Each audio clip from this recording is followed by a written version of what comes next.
Dear students, welcome to Gate smashers. आज की इस वीडियो में एक्सप्लेन करने जा रहा हूं how to detect a cycle in the directed graph. Last video में हमने अनडायरेक्टेड ग्राफ में चेक किया था कि क्या साइकिल एग्जिस्ट करता है या नहीं करता।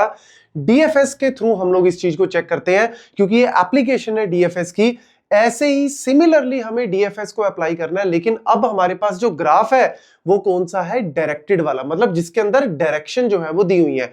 मैं आपके रिवीजन के लिए थोड़ा सा आइडिया दे देता हूं कि अगर लेट्स सपोज मेरे पास अनडायरेक्टेड है तो उसमें हमने कैसे किया था। बड़ा ही सिंपल सा फंडा था कि भैया जिस नोड को हम विजिट कर रहे हैं, अगर उसको अभी तक हमने विजिट नहीं किया तो ऑब्वियसली हमें विजिट करना पड़ेगा उसको, सिंपल। लेकिन अगर हम किसी नोड को विजिट कर रहे हैं और वो ऑलरेडी विजिटेड है, ऑलरेडी उसको हमने पहले विजिट किया हुआ है और वो अगर पेरेंट भी नहीं है, means there is a cycle. देखो एक छोटे से एग्जांपल से बताता हूं। लेट्स सपोज आपकी ये गली है, स्ट्रीट है, जिस गली में आप रहते हो उस गली में बहुत सारे मकान है, ठीक है, बहुत सारे घर है, ठीक है। अब लेट्स सपोज आपने अपने घर से चलना स्टार्ट किया और लेट्स सपोज आपने पहले वाला घर जो है आपका नेबर वाला चेक किया, तो नेबर पे आप पहले आ चुके हो, नहीं आ चुके तो ऑब्वियसली इसको विजिट कर लो, सिंपल। अब आप कहते हो कि सर मैं अगर यहां से वापिस आता हूं, तो देखो यहां से अगर आप वापिस आते हो तो भैया ये वाला क्या है आपका? विजिटेड है, ऑलरेडी आपने विजिट किया हुआ है क्योंकि यहीं से तो आप चलना स्टार्ट किया हो। और यहां से अगर आप वहां पे आ रहे हो तो ये ऑलरेडी विजिटेड है और ये आपका पेरेंट भी है। तो अगर ये पेरेंट, क्योंकि यहीं से तो आप यहां पे आए हो, मींस इस केस में साइकिल नहीं है। हमने सिर्फ चेक करना है कि अगर आपने विजिट किया और वो आपका पेरेंट भी नहीं है, means there is a cycle. जैसे हमने यहां से इसके ऊपर गए, फिर हमने अपनी गली के नेक्स्ट गली में से घूम के इस तरीके से हम वापिस आए, तो हमने ये वाला घर देखा, ये भी विजिटेड नहीं था तो विजिट कर लो, ये वाला विजिट नहीं था, विजिट कर लो। फिर हम जैसे ही यहां पे आए, ये हमने ऑलरेडी विजिट किया हुआ है और क्या ये पेरेंट है? नहीं, पेरेंट तो ये है, हम यहां से इधर जा रहे हैं, means there is a cycle. और देख लो इस तरीके से साइकिल को डिटेक्ट करते हैं, बट किस केस में?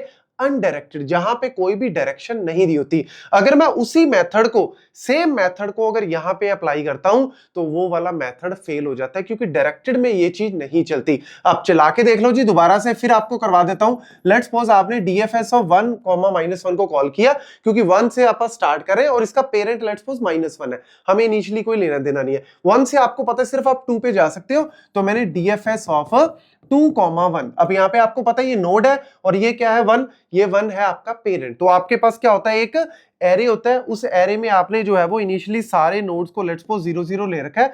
जो आपने विजिट कर लिया, 1 को विजिट कर लिया, 1 कर दो।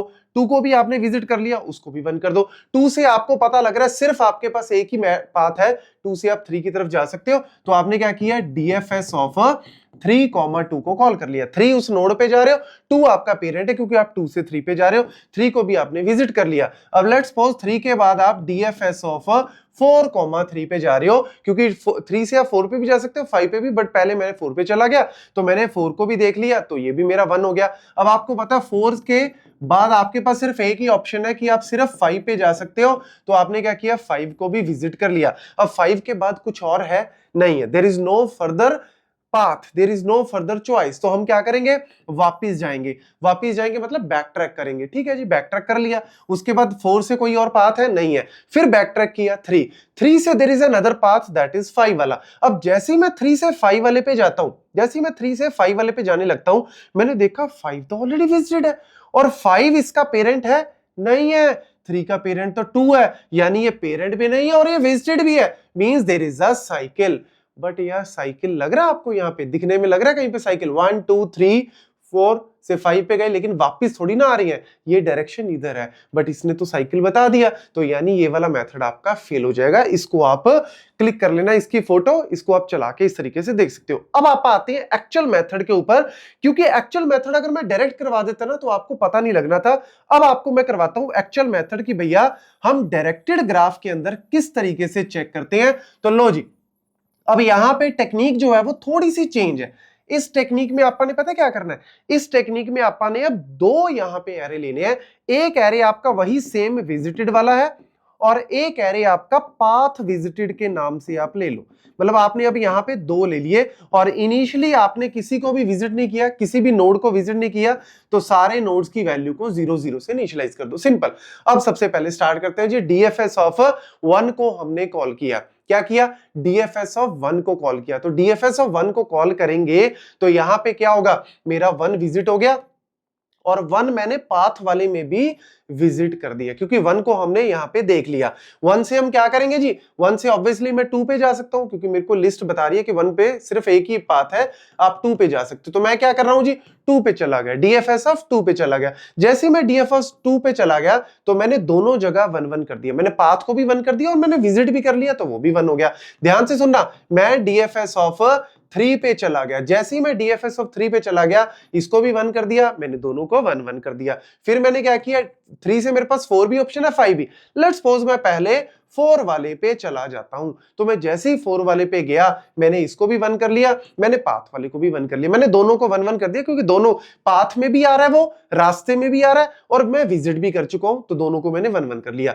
फिर मैंने डीएफएस ऑफ 4 से मेरे पास एक ही ऑप्शन है 5 वाला, तो मैंने 5 वाले को भी 1 कर दिया, और ये मेरे पाथ में भी आ गया, तो ये मेरा डन हो गया। अब 5 के बाद कोई ऑप्शन है नहीं है, तो क्या करेंगे, बैक ट्रैक करेंगे। बस अब ध्यान से सुनना, जैसे ही मैं बैक ट्रैक करूंगा, क्योंकि 5 के बाद कोई और ऑप्शन ही नहीं है, ये फॉल्स बोलेगा, मतलब ये बोलेगा कि मेरे पास कोई साइकिल नहीं आया, तो ये बोलेगा कि और कोई पाथ भी नहीं है, तो बैक ट्रैक करो। डीएफएस में जब कोई पाथ नहीं मिलता, हम ट्रैप हो जाते हैं, तो हम बैक ट्रैक करते हैं, हम देखते हैं कि क्या पीछे वाले नोड पे तो कोई पाथ नहीं है, फिर उस पे भी नहीं मिला तो हम और पीछे जाते हैं, बस वही चीज है। जैसे ही मैं डीएफएस 5 से 4 पे गया, ध्यान से सुनना, जैसे ही 5 से 4 पे गया, जो पाथ वाला है ना, क्योंकि अब तो मेरे पाथ में है ही नहीं 5 वाला, हम तो अब वापस 4 पे चले गए, तो पाथ वाले को दोबारा 0 कर दो। विजिटेड को नहीं, विजिटेड तो ऑलरेडी हो चुका है, लेकिन पाथ वाले को 0 कर दो, मतलब इसको अब मेरे ये पाथ में नहीं है, क्योंकि हम तो 4 पे चले गए। 4 से कोई और रूट है नहीं है, तो हम 4 से 3 पे चले गए। जैसे ही मैं 4 से 3 पे गया, तो मैंने क्या किया, 4 वाला तो मेरे पाथ से खत्म हो गया, तो मैंने इसको 0 कर दिया। हाँ, मैं विजिट कर चुका हूं, लेकिन वो मेरे पाथ से निकल गया, क्योंकि मैं तो अब 3 पे पहुंच गया, तो मेरे पाथ से ही निकल गया। अब 3 से कोई और ऑप्शन है, 3 से 4 का ऑप्शन तो एक्सप्लोर हो चुका है, लेकिन 5 का ऑप्शन जो है वो यहां पे एक्सप्लोर नहीं हुआ। जैसे ही मैं 3 से 5 पे जाने की कोशिश करता हूं, तो ये देखेगा विजिट तो है, कोई बात नहीं, बट पाथ विजिटेड क्या है, 0, यानी ये वाला पाथ हमने विजिट नहीं किया, तो ये बोलेगा जाओ उस पाथ को विजिट कर लो। तो हम क्या करेंगे, 3 से डीएफएस ऑफ 5 पे सक्सेसफुली चले जाएंगे, यानी इसने इस केस में साइकिल को डिटेक्ट नहीं करेगा, ये सिंपली बोलेगा हाँ, 5 से जब कोई नहीं मिला, फिर हम बैक ट्रैक करेंगे, फिर बैक ट्रैक करेंगे, फिर बैक ट्रैक, तो फाइनली हमें कोई भी यहां पे साइकिल नहीं मिलता। This is how we check. हाँ, अब इसी में थोड़ा सा मैं आपको चेंज बता रहा हूं। लेट्स सपोज ये वाला है, पहले इसको क्लिक कर लेना, इसकी फोटो, क्योंकि ये आपको रनिंग पता लग गई कि किस तरीके से हम लोग इसकी वैल्यू को चेंज करते हैं। जब हम बैक ट्रैक करते हैं तो पाथ वाले को दोबारा से 0 कर दो, बट विजिटेड वाले को नहीं। अब जैसे ही लेट्स सपोज मैं इसकी डायरेक्शन को ऐसे कर देता हूं, एग्जाम्पल के तौर पे मैंने इसकी डायरेक्शन को, क्योंकि मैंने अभी साइकिल बना दिया, अब क्या होगा, जैसे ही हम 4 से 5 पे जाएंगे, हम 4 से 5 पे गए, तो मेरा ऑब्वियसली ये भी 1 हो चुका है, ये भी मेरा 1 था, और ये भी मेरा जो है वो स्टार्टिंग में वही सेम 1 2 3 4 5, हमने सारों को 1 1 1 कर दिया, इसको भी सबको 1 1 1 1 कर दिया।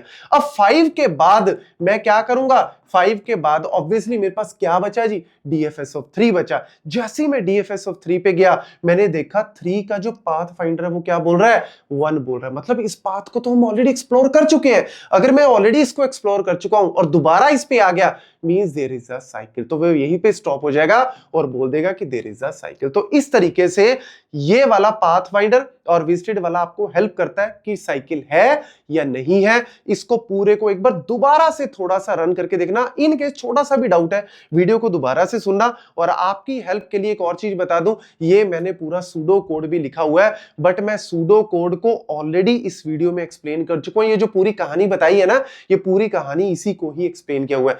एक बार इस सूडो कोड को आपने खुद से इंट्यूट करके, मतलब खुद से इसको रन करके एग्जांपल से चला के देखना है, तभी एक्चुअल में लर्निंग होगी। क्योंकि आपको एग्जाम के अंदर ये लिखने को बोल सकते हैं या फिर इसकी कोडिंग बोल सकते हैं, और आपको पता है प्रोडक्ट बेस्ड कंपनीज में स्पेशली पूरा कोड आता है। तो एटलीस्ट पहले रन करके देख लो, समझ लो, उसके बाद इस सूडो कोड को रन करोगे तो आपको ऐसे चुटकियों में सारी चीजें